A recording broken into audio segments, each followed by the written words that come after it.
जय हिंद साथियों, स्वागत है आप सबका आपके अपने YouTube channel study smart IQ में। और मैं हूं आपका दोस्त शेख सलीम।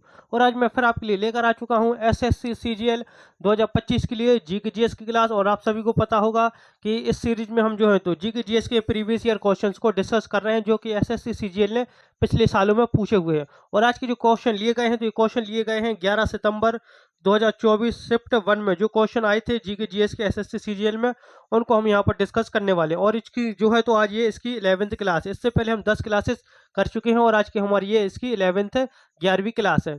तो अगर आपको वीडियो अच्छी लगती है, पसंद आती है, तो लाइक करें, शेयर करें, सब्सक्राइब करना ना भूलें। इसके अलावा आपके कोई रिलेटिव्स हैं, फ्रेंड्स हैं जो SSC CGL की तैयारी कर रहे हैं 2025 की, तो आप उनको भी ये वीडियो शेयर करना ना भूलें। तो चलिए पहला क्वेश्चन लेते हैं, देखते हैं। तो पहला क्वेश्चन है, ओजोन परत किस प्रकार के विकिरण को अवशोषित करती है? तो जो ओजोन परत किस प्रकार के विकिरण को अवशोषित करती है? हरि विकिरण, अवरक्त विकिरण, दृश्यमान विकिरण या परावैंगनी विकिरण? तो जो ओजोन परत है, ये ओजोन परत कहाँ पाई जाती है? तो जो ओजोन परत है ये पाई जाती है समताप मंडल में। कहाँ पर? समताप मंडल। कहाँ पर? समताप मंडल में ये पाई जाती है। और ये किस प्रकार के विकिरण को अवशोषित करती है? तो ये जो है तो परावैंगनी विकिरण, किसको? परावैंगनी विकिरण को अवशोषित करती है। और ये परावैंगनी किरणों से हमारे शरीर की, मनुष्य के शरीर की जो है ये सुरक्षा करती है। और हर चीज में आप चाहे शरीर मनुष्य की बात करें, चाहे पेड़ पौधे, ये हर जो, क्योंकि जो परावैंगनी किरण है ये बहुत ही घातक होती है और इसी से ये ओजोन परत हमारी रक्षा करती है। चलिए नेक्स्ट। नेक्स्ट क्वेश्चन है, दो शाखाओं में विभाजित निम्नलिखित में से किस संगठन की स्थापना लोकमान्य बाल गंगाधर तिलक और एनी बेसेंट ने की थी? तो कौन सी दो शाखा है? Indian association theosophical society, east Indian association या होम रूल लीग? तो देखिए अब मैं बात करता हूं तो इंडियन एसोसिएशन। तो इंडियन एसोसिएशन की स्थापना जो है ये कब? 1876 में हुई थी। किसने इसकी कहाँ पर हुई थी? इसकी स्थापना हुई थी कलकत्ता में। और किसने की थी? तो इसकी स्थापना की थी सुरेंद्र नाथ बनर्जी, सुरेंद्र नाथ बनर्जी एंड आनंद मोहन बोस ने मिलकर। आनंद मोहन बोस, इन दोनों ने मिलकर जो है ये इंडियन एसोसिएशन की स्थापना की थी। कब? 1876 में कलकत्ता में। और जो इंडियन एसोसिएशन है इसका विलय INC में हो गया था। कब हुआ था इसका? 1886 में जो है इसका विलय भारतीय राष्ट्रीय कांग्रेस में हो गया था। फिर हम बात करते हैं थियोसॉफिकल सोसाइटी। तो इसकी स्थापना कब हुई थी? तो इसकी स्थापना हुई थी 1875 में। कहाँ पर हुई थी इसकी स्थापना? इसकी स्थापना हुई थी न्यूयॉर्क में। कहाँ पर? न्यूयॉर्क USA में जो है इसकी स्थापना हुई थी। और जो 1875 में जब इसकी स्थापना हुई थी तो किसने की थी? तो उनका नाम था मैडम मैडम बिलावात्स्की। ठीक है, मैडम बिलावात्स्की। ठीक है, madam Blavatsky and colonel Olcott. क्या? मैडम ब्लावात्स्की और कर्नल ऑलकार्ट ने जो है इसकी स्थापना की थी। कहाँ पर? न्यूयॉर्क में, 1875 USA में। फिर हम बात करते हैं ईस्ट इंडियन एसोसिएशन की। इसकी स्थापना जो है तो ये कब? 1866 में की गई थी। कब? 1866 में इसकी स्थापना हुई थी ईस्ट इंडियन एसोसिएशन की। और जो ईस्ट इंडियन एसोसिएशन है इसकी स्थापना कहाँ पर? ये लंदन में हुई थी। कहाँ पर? लंदन UK में हुई थी। और इसकी स्थापना किसने की थी? जो की थी दादा भाई नौरोजी ने। दादा भाई नौरोजी ने जो है इसकी स्थापना की थी। अब याद यहाँ पर फिर एक ही क्वेश्चन ऑप्शन बनता है होम रूल लीग। तो होम रूल लीग जो है तो इसकी स्थापना ये दो शाखाओं में विभाजित थी। एक थी इसकी ये जो थी तो ये बेलगाम में थी एक शाखा, और एक शाखा थी मद्रास में। तो इसकी स्थापना लोकमान्य तिलक और एनी बेसेंट ने की थी। तो जो होम रूल लीग है, तो जो होम रूल लीग है इसकी सबसे पहले स्थापना किसने? लोकमान्य तिलक यानी बाल गंगाधर तिलक ने की थी। कब? 1916 में। और इसकी स्थापना उन्होंने कहाँ पर? बेलगाम में की थी। कहाँ पर? जो कि आज के टाइम पर कर्नाटक में पड़ता है। और फिर एनी बेसेंट ने भी 1916 में ही इसकी स्थापना की थी। कहाँ पर? तो एनी बेसेंट ने जो है इसकी स्थापना 1916 में, कहाँ पर इसकी स्थापना इन्होंने की थी? मद्रास में। लेकिन पहली जो होम रूल लीग की स्थापना की थी लाल बाल गंगाधर तिलक ने की थी। और दूसरी वाली जो होम रूल लीग थी उसकी स्थापना एनी बेसेंट ने की थी। फिर हम थोड़ी सी अब बात करते थे हम बाल गंगाधर तिलक की। तो बाल गंगाधर तिलक जिनको हम क्या लोकमान्य तिलक कहते हैं, यहाँ पर लिखा ही हुआ है बाल गंगाधर तिलक जिनको लोकमान्य तिलक कहा जाता है। और इसके अलावा इनको भारतीय अशांति का जनक यानी फादर ऑफ इंडियन अनरेस्ट भी इनको कहा जाता है। बाल गंगाधर तिलक जिन्होंने केसरी एंड मराठा, केसरी और मराठा, केसरी और मराठा दो पत्रिकाएं चलवाई। इसके अलावा इन्होंने गीता रहस्य, गीता रहस्य, the architect, home in the Vedas, ये किताब भी लिखी किसने? बाल गंगाधर तिलक ने। और केसरी और मराठा दो पत्रिकाएं चलवाई थी। और आईएनसी एंड मुस्लिम लीग के बीच में समझौता हुआ था। आईएनसी एंड मुस्लिम लीग के बीच में समझौता हुआ था कब? ये हुआ था लखनऊ में। कहां पर? इसको लखनऊ समझौता कहा जाता है, लखनऊ समझौता। और इस समझौता में आईएनसी की तरफ से जो है तो ये बाल गंगाधर तिलक ने साइन किए थे, और मुस्लिम लीग की तरफ से मोहम्मद अली जिन्ना ने जो है इस पर साइन किए थे लखनऊ समझौते पर। और लखनऊ समझौता जो कि भारतीय राष्ट्रीय कांग्रेस का एक लखनऊ अधिवेशन था, यहीं पर लखनऊ समझौता हुआ था भारतीय राष्ट्रीय कांग्रेस और मुस्लिम लीग के बीच में। फिर हम बात करते हैं एनी बेसेंट। तो एनी बेसेंट जो है तो ये एक आयरिश महिला थी, और जो एनी बेसेंट थी ये भारतीय राष्ट्रीय कांग्रेस यानी इंडियन नेशनल कांग्रेस की अध्यक्ष बनने वाली पहली महिला थी, जो कि 1917 के कलकत्ता अधिवेशन में ये अध्यक्ष बनी थी। तो ये याद रखेंगे। और जो चीज़ें मैं यहाँ पर आपको बताता हूँ, चाहे मैं लिखकर बताऊँ चाहे मैं आपको यहीं से बोलकर बता देता हूँ जो चीज़ें, तो आप इन सारी चीज़ों को नोट करेंगे। और नोट करने के अलावा जब यहाँ से आप वीडियो जैसे ही खत्म होती है तो आप 10 से 15 मिनट का रिकेप लेंगे, ताकि आप जो है रिवाइज कर सकें। रिवाइज करने का तरीका कम से कम आप 3 बार जरूर पढ़ेंगे, ताकि आपको चीज़ें ज़्यादा से ज़्यादा याद हों। और जितना ज़्यादा आप रिवाइज करेंगे उतनी ज़्यादा चीज़ें आपको याद होंगी। बिना रिवाइज के आपको कुछ भी याद नहीं होने वाला है। चलिए नेक्स्ट है, निम्नलिखित में से किस वर्ष में भारत ने आईसीसी क्रिकेट विश्व कप टूर्नामेंट की मेजबानी नहीं की है? तो किस वर्ष में नहीं की? तो देखिए जो भारत है तो भारत ने 4 बार, कितनी बार? 4 बार जो है तो आईसीसी क्रिकेट विश्व कप की जो है मेजबानी की है, होस्टिंग की है। तो कौन कौन से सनों में की है? तो इन्होंने की थी 1987 में, और फिर 1996 में, ठीक है 1996 में, और फिर इसके अलावा 2011 में एंड 2023 में। तो यहाँ पर ऑप्शन में देखिए 87, 96 और 11 तो है, 87 भी है, 11 है, 96 है, 87 है। तो 83, तो 83 का जो है तो जो 1983 का है विश्व कप हुआ था आईसीसी, ये कहाँ पर हुआ था? तो इसका जो आयोजन हुआ था ये कहाँ पर? ये हुआ था यूनाइटेड किंगडम यानी इंग्लैंड में हुआ था। कहाँ पर? इंग्लैंड में। अब इसके अलावा एक चीज़ और बता दूं कि जो 1975, 1979 और जो 1983 के ये वर्ल्ड कप हुए थे, इन सभी वर्ल्ड कप को जो होस्टिंग हुई थी, इनको जो मेजबानी की थी, इसकी मेजबानी, इस तीनों वर्ल्ड कप की जो शुरुआती वर्ल्ड कप हुई थी इनकी मेजबानी किसने की थी? ये इसकी मेजबानी की थी इंग्लैंड यानी यूनाइटेड किंगडम ने। किसने? इंग्लैंड यानी यूनाइटेड किंगडम ने जो है इसकी मेजबानी की थी। और जो 1975 का, 1969 का और 1983 का जो वर्ल्ड कप था, इन सभी वर्ल्ड कप में जो है तो 50 ओवर नहीं होते थे। इनमें कितने? इनमें जो है 60 ओवर के मैच होते थे। कितने? 60 ओवर का खेल होता था। एक एक पारी यानी 120 ओवर होते थे, पहले 60 ओवर फिर दूसरे 60 ओवर, ठीक है। तो 60-60 ओवर का मैच इसमें होता था। अब बात ये आती है कि पहला कब हुआ, जो अभी हुआ ये कब हुआ, फिर नेक्स्ट कब होगा? तो देखिए जो फर्स्ट वाला हुआ था तो ये कहाँ पर हुआ था? ये इंग्लैंड में हुआ था। कहाँ पर? इंग्लैंड यूनाइटेड किंगडम में। कब? 1975 में। और इसको जीता किसने था? तो इसको जीता था वेस्ट इंडीज ने। फिर जो अभी लास्ट वाला हुआ है, तो जो लास्ट हुआ है तो 2000, ये इंडिया में हुआ। कहाँ पर? इंडिया में हुआ। कब? 2023 में हुआ। और इसको जीता किसने? इसको जीता ऑस्ट्रेलिया ने।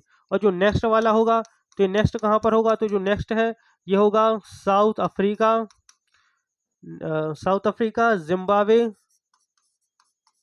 And Namibia. South Africa, Zimbabwe and Namibia, ठीक है। 2 मिनट रुक जाइएगा। हाँ बिल्कुल सही है, south Africa, Zimbabwe and Namibia में। कहाँ पर? South Africa, Zimbabwe and Namibia में होगा, ठीक है। कब? 2027 में ये होगा। कब? 2027 में ये होने वाला है। अब हम बात करते हैं कि सबसे ज़्यादा जो आईसीसी वर्ल्ड कप है ये जीते कितने हैं? तो सबसे ज़्यादा बार जो जीते हैं तो ये जीते हैं किसने? ऑस्ट्रेलिया ने। ऑस्ट्रेलिया ने जो जीते हैं ये कितने? ऑस्ट्रेलिया ने 6 बार जीता है। इसके अलावा India and West Indies, India और वेस्ट इंडीज ने 2-2 बार जीता, 2-2 बार जीता है। फिर इसके अलावा पाकिस्तान, श्रीलंका, इंग्लैंड, इन्होंने जो है ये कितने कितने, इन्होंने जो है तो ये एक एक बार जो है ये वर्ल्ड कप जीता। अभी तक बहुत सारी टीमें जैसे साउथ अफ्रीका है, न्यूजीलैंड है, ठीक है, ये बड़ी बड़ी टीमें हैं, बांग्लादेश है, अफगानिस्तान है, इन्होंने कभी भी जो है तो आईसीसी टूर्नामेंट का 50 ओवर का वर्ल्ड कप नहीं जीता है। तो इन सारी चीज़ों को भी आप नोट कर लेंगे, ठीक है। चलिए आगे बढ़ते हैं। निम्नलिखित पुस्तकों का उनके संबंधित लेखकों से मिलान करें। ताजुल मासिर, खाज़न उल फुतूह, तारीख फिरोजशाहिया, तारीख मुबारक शाही, और फिर यहाँ पर लेखक लिखे हुए अमीर खुसरो। ठीक है, खुसरो नहीं है, खुसरो है, अमीर खुसरो, हसन निज़ामी, जियाउद्दीन बनी एंड याहया बिन अहमद सरहिंदी।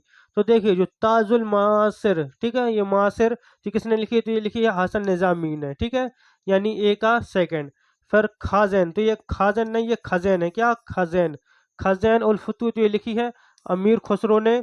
और तारीख फिरोज शाही जियाउद्दीन बरनी ने, बिल्कुल सही है। और तारीख मुबारक शाही यहया बिन अहमद सरहिंदी ने लिखी है। तो देखिए ए का सेकंड देखते हैं, ए का सेकंड, तो ए का सेकंड सिर्फ एक ही ऑप्शन में मिलता है सेकंड वाले में, तो ए का सेकंड, बी का फर्स्ट, सी का थर्ड और डी का फोर्थ है। तो ऑप्शन डी, ऑप्शन ए जो है तो इसका राइट आंसर हो जाएगा। ए सेकंड, बी वन, सी थर्ड और डी फोर्थ। अब हम बात करें अमीर खुसरो, तो अमीर खुसरो जो है तो ये अलाउद्दीन खिलजी, किसके, अलाउद्दीन खिलजी के दरबार में थे, और इन्होंने जो है तो 7 सुल्तानों का शासन देखा। कितने, 7 सुल्तानों का, गयासुद्दीन बलबन से लेकर गयासुद्दीन तुगलक तक जो है इन्होंने सुल्तानों का शासन देखा। फिर हसन निजामी जो है तो ये किसके, ये कुतुबुद्दीन ऐबक के दरबार में थे। जियाउद्दीन बन्नी ये मोहम्मद बिन तुगलक के दरबार में था। और याहया बिन अहमद सरहिंदी जो है तो ये किसके, ये मुबारक शाह, कौन, मुबारक शाह के दरबार में थे। तो ऑप्शन ए इसका, ऑप्शन सेकंड जो है तो इसका राइट आंसर हो जाएगा। नेक्स्ट लेते हैं, निम्नलिखित में से कौन सा विकल्प अधिकतर अधिक जनसंख्या के कारण होता है। तो अधिकतर अधिक जनसंख्या के कारण होता है, तो ऑप्शन भूमि और अन्य नवीकरणीय संसाधन दबाव में है, पर्याप्त प्राकृतिक संसाधन बनने, पानी की कमी में कमी, या जंगलों द्वारा कवर किए गए क्षेत्रों में वृद्धि। तो ऑप्शन ए देखेंगे कि भूमि और अन्य नवीकरणीय संसाधन दबाव में है। तो जब ज्यादा जनसंख्या होगी तो तब ये अपने आप जो है कारण निकल कर आते हैं। नेक्स्ट, 10 फरवरी 2023 के बजट के अनुसार निम्नलिखित में से किस प्रकार के प्रत्यक्ष कर संग्रह में वृद्धि हुई है। तो जो प्रत्यक्ष कर संग्रह में वृद्धि हुई है ये है व्यक्तिगत आयकर में, किसके, व्यक्तिगत आयकर में। नेक्स्ट, बेरियम सल्फेट पर पैलेडियम को किस अन्य नाम से भी जाना जाता है। तो बेरियम सल्फेट पर पैलेडियम को किस अन्य नाम से, तो इसको जाना जाता है रोसेन मुंड उत्प्रेरक के नाम से, किसके, रोसेन मुंड उत्प्रेरक के नाम से जाना जाता है। नेक्स्ट, अबोनी और महोगनी के पेड़ किस प्रकार के वनों में पाए जाते हैं। तो अबोनी और महोगनी ये पेड़ किस प्रकार के वनों में पाए जाते हैं, तो पाए जाते हैं उष्ण कटिबंधीय सदाबहार वन। कौन से, उष्ण कटिबंधीय सदाबहार वन। नेक्स्ट, 1945 में ब्रिटेन में किस पार्टी ने सरकार बनाई थी। तो 1945 में जो ब्रिटेन में चुनाव हुई थी, तो इस चुनाव में क्या हुआ था, तो कौन सी पार्टी ने सरकार बनाई थी, democratic party, labour party, socialist party या लिबरल पार्टी। तो इसमें जो सरकार बनाई थी, तो सरकार बनाई थी किसने, लेबर पार्टी ने, किसने, लेबर पार्टी ने सरकार बनाई थी। और लेबर पार्टी ने 640 सीटों में से कितनी, 393 सीटों पर अपनी जीत हासिल की थी। कितनी, 640 में से 393 सीटों पर लेबर पार्टी ने जीत हासिल की थी और अपनी सरकार बनाई थी 1945 में। नेक्स्ट, भारत द्वारा न्यूनतम विकसित देशों के लिए शुल्क मुक्त टैरिफ वरीयता योजना की घोषणा कब की गई थी। तो ये कब की गई थी, 2010, 9, 6 या 8 में। तो ये इसकी घोषणा की गई थी 2008 में, जब हमारे देश के प्रधानमंत्री कौन थे, प्रधानमंत्री मनमोहन सिंह थे उस समय। नेक्स्ट, अप्रैल 2023 में प्रतिष्ठित दीनानाथ मंगेशकर पुरस्कार से किसे सम्मानित किया गया था। तो 2023 में दीनानाथ मंगेशकर पुरस्कार से सम्मानित किसे किया गया, तलत अजीज, गजल श्रीनिवास, पंकज उधास या भूपिंदर सिंह। तो देखिए ये जो क्वेश्चन है ये एक करंट अफेयर्स का क्वेश्चन है 2023 का। तो ये जो है इसका राइट आंसर, ये पंकज उधास को ये दिया गया था पुरस्कार, दीनानाथ मंगेशकर। नेक्स्ट, प्रधानमंत्री आयुष्मान भारत स्वास्थ्य अवसंरचना मिशन किस वर्ष शुरू किया गया था। तो जो शुरू किया गया था ये 2021 में शुरू किया गया था, ऑप्शन सी। नेक्स्ट, गोनिया उल्लेख निम्नलिखित में से किस श्रेणी से संबंधित है। तो गोनिया उल्लेख किस श्रेणी से संबंधित है, तो जो संबंधित है तो ये संबंधित है डाइनोफ्लैक्लेटस से, किसनो, डाइनोफ्लैक्लेट्स से ये संबंधित है। नेक्स्ट, प्राचीन भारत का शहर बाल्वी, यह बाल्वी नहीं, ये है बल्लवी, क्या, बल्लभी, बल्लवी जो कि कहाँ पर, ये गुजरात में पड़ता है। बल्लवी गुजरात में ये पड़ता है। 5वीं से 8वीं शताब्दी ईस्वी तक डैश राजवंश की राजधानी थी। तो किस राजवंश की राजधानी थी, मैत्रक, चालुक्य, पल्लव या वाकाटक। तो जो किस वंश की थी, ये मैत्रक वंश की राजधानी थी। किसकी, मैत्रक वंश की। और वल्लभी जो है ये वही जगह पर है गुजरात पर जहां पर दूसरी एंड तीसरी दूसरी और तीसरी जैन सभा आयोजित की गई थी। जैन सभा, ठीक है, जैन मीटिंग जो हुई थी, जैन सभा आयोजित की गई थी वल्लभी में। कब? वल्लभी में जैन सभा आयोजित की गई थी, जो कि गुजरात में है। वल्लभी दूसरी और तीसरी जैन सभा वल्लभी में ही आयोजित की गई थी। नेक्स्ट, भरतनाट्यम नृत्य शैली निम्नलिखित में से किस राज्य से संबंधित है? तो जो भरतनाट्यम है ये हमारे भारत का एक शास्त्रीय नृत्य, कौन सा क्लासिकल डांस फॉर्म है? शास्त्रीय नृत्य है, क्लासिकल डांस फॉर्म, शास्त्रीय नृत्य है ये। और ये जो शैली है ये भारत की सबसे पुरानी नृत्य शैली, ठीक है, सबसे पुराना नृत्य शास्त्रीय नृत्य है, सबसे पुराना शास्त्रीय नृत्य है। और ये किस राज्य से? तो ये जो है तो ये तमिलनाडु से संबंधित है। कहाँ से? तमिलनाडु से। और मैं कई बार बता चुका हूँ हमारे भारत में जो है तो 8 शास्त्रीय नृत्य हैं, तो 8 के 8 मैं बता देता हूँ, ठीक है। भरतनाट्यम तो हो गया तमिलनाडु का। फिर हम बात करते हैं मोहिनी अट्टम की, मोहिनी अट्टम, मोहिनी अट्टम। फिर कथकली, कुचिपुड़ी,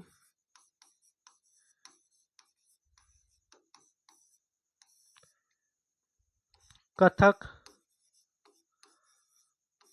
सत्रिया,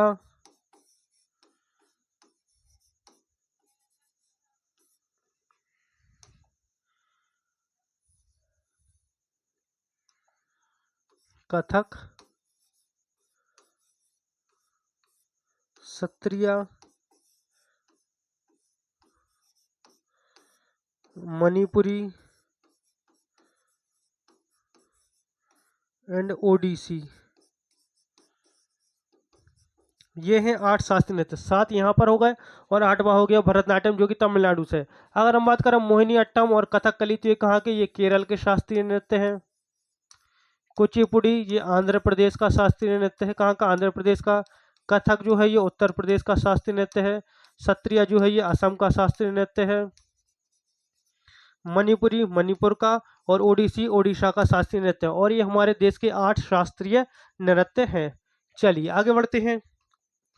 किस प्रकार के विकिरण की तरंग दैर्घ्य बहुत कम होती है जो परमाणु विस्फोटों, बिजली और रेडियोधर्मी क्षय की कम नाटकीय गतिविधि द्वारा उत्पन्न होती है? तो जो कौन सी विकिरण की तरंग दैर्घ्य? तो यह है गामा। कौन सी? गामा विकिरण की तरंग दैर्घ्य है। नेक्स्ट, निम्नलिखित में से कौन से जोड़े की कोई सीमाएं साझा नहीं करती हैं? तो भूटान और अरुणाचल प्रदेश, भूटान और मेघालय, भूटान और पश्चिम बंगाल, भूटान और असम। तो देखिए जो भूटान है ये हमारे 4 राज्यों से, कितने? 4 राज्यों से सीमा साझा करता है भूटान। कितने राज्यों से? 4 राज्यों से। तो देखिए भूटान और अरुणाचल प्रदेश बिल्कुल सही है। भूटान और मेघालय ये गलत है। भूटान और पश्चिम बंगाल सही है। भूटान और असम बिल्कुल सही। तो जो भूटान है ये असम, जो मेघालय है, मेघालय के साथ अपनी सीमा साझा नहीं करता है भारत और भूटान के बीच। तो इसमें 4 राज्य कौन से? एक तो देखिए भूटान जो है तो अरुणाचल प्रदेश के साथ, असम के साथ, पश्चिम बंगाल के साथ। और चौथा जो राज्य है ये है सिक्किम। कौन सा? सिक्किम। सिक्किम। इन 4 राज्यों के साथ अरुणाचल प्रदेश, पश्चिम बंगाल, असम और सिक्किम के साथ जो है तो भूटान, जो भारत के 4 राज्य हैं ये भूटान के साथ सीमा साझा करते हैं। नेक्स्ट क्वेश्चन, भारत किस तिथि को अपना संविधान दिवस मनाता है? तो हमारा संविधान दिवस जो मनाया जाता है तो मनाते हैं हम 26 नवंबर को। 26 नवंबर को क्यों मनाते हैं? क्योंकि 26 नवंबर 1949 को ही जो है तो हमारा संविधान बनकर तैयार हो गया था, बिल्कुल पूरी तरीके से रेडी हो गया था। और फिर इसको 26 जनवरी 1950 को इसको जो है ये लागू किया गया। कब? 26 जनवरी 1950 को इसको लागू किया गया। संविधान दिवस 26 नवंबर 1949 को मनाया जाता है। और जो हमारा संविधान है दुनिया का सबसे बड़ा लिखित संविधान, दुनिया का सबसे बड़ा लिखित संविधान है, लिखित संविधान है ये हमारे भारत का। और जो हमारा संविधान, हमारे संविधान को बनने में 2 साल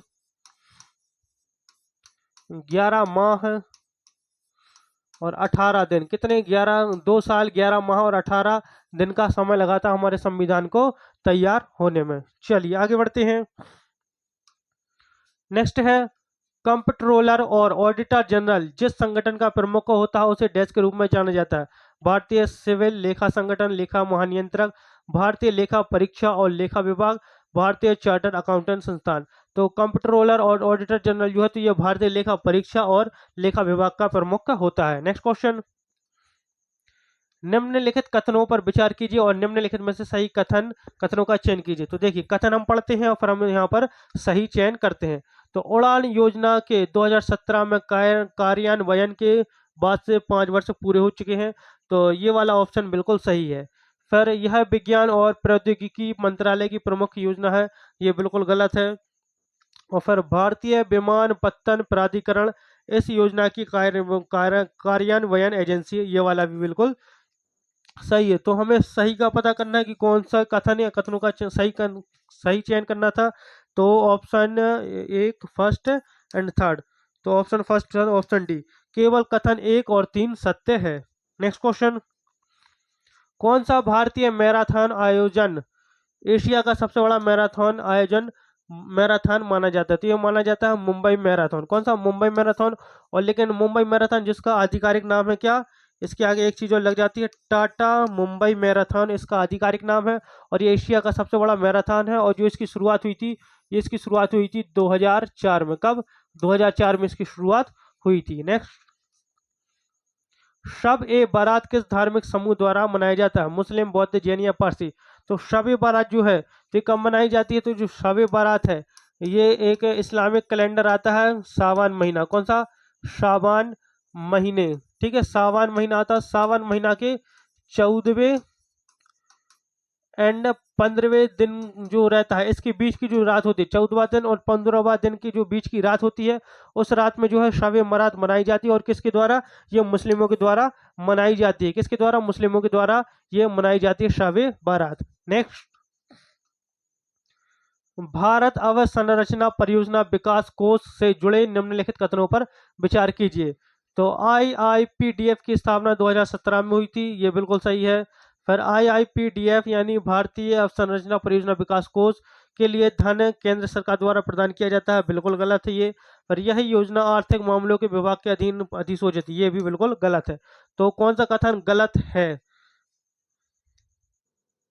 रुक जाइए, कुछ गलती हो गई है,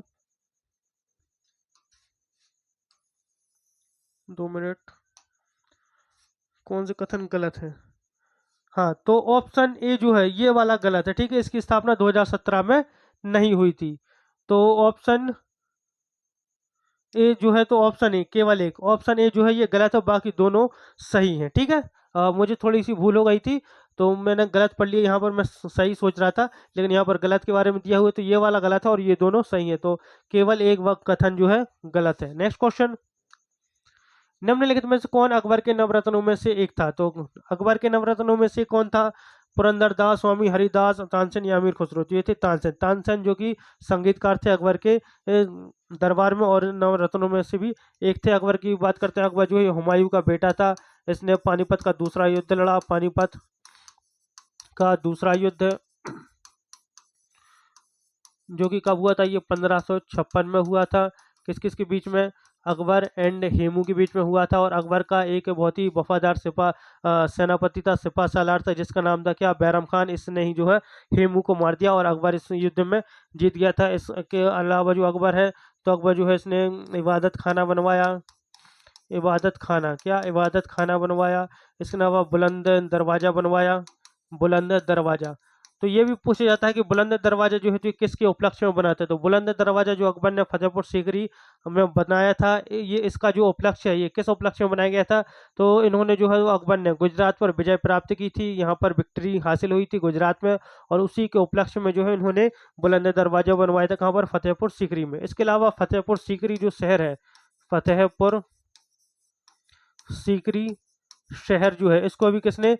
अकबर ने बसाया। इसके अलावा इसने आगरा का किला बनवाया, आगरा का किला भी इसने बनवाया था। और शेख सलीम चिश्ती की जो दरगाह है, इसको भी इसी ने बनवाया था, अकबर ने। और अकबर ने 1582 में दीन इलाही धर्म चलवाया, दीन ए इलाही दीन इलाही धर्म में चलवाया था, और इस धर्म को मानने वाले सिर्फ 19 लोग थे। 19 लोगों ने ही बस इसको जो है तो एक्सेप्ट किया था इस धर्म को। और इस धर्म में जो था दीन इलाही धर्म, इसमें हर धर्म की अच्छी अच्छी बातें ली जाती, जैसे इस्लाम की अच्छी बातें, हिंदू धर्म की अच्छी बातें, सिखों की अच्छी बातें, और जो ईसाई हैं उनकी, यानी सभी धर्मों की अच्छी अच्छी बातें इसमें ली गई थी, और उसको जोड़कर जो है ये दीन इलाही धर्म बनाया गया था। तो अकबर के नवरत्नों में से कौन था? तो ये था तानसेन।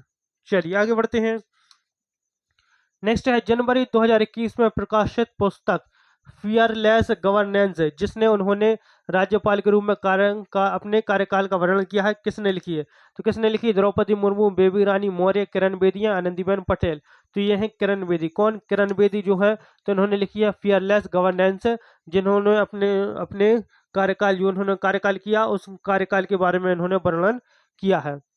तो ये थे हमारे आज के क्वेश्चन एसएससी सीजीएल 2025 के लिए, जिसमें हमने प्रीवियस ईयर के क्वेश्चंस डिस्कस करे। तो ऐसे ही वीडियो हम लगातार आपके लिए लेकर आते रहेंगे। तो अगर वीडियो पसंद आए तो लाइक करें, शेयर करें, सब्सक्राइब करना ना भूलें। तो मिलते हैं आपसे अगली वीडियो में, तब तक के लिए good luck and goodbye. Thank you.